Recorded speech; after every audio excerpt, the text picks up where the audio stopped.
মামাকে দাও, সবাই দাও। আগে মাকে বাবাকে দিতে পারতো। এখানে নাও, সবাইকে দিতে হবে। ভালো আছেন তো?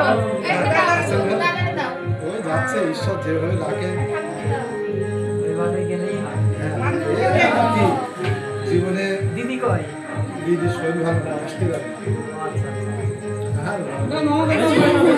আচ্ছা আস্তে আস্তে শোনো, আস্তে।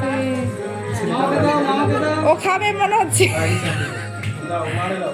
আরে মেয়ে তাহলে আমার বাড়িতে যে- আরে অল্প অল্প দিতে হবে, অল্প অল্প একবারে সবাই দিলে হবে না। তাহলে তোমার কখন খাওয়া হবে? তুমি খাওয়া নাও। হুম। নাও, ঠিক আছে না না আগে দাও, বাবা বাবার দেই দাও। মা দাও। দাদুরে দাও।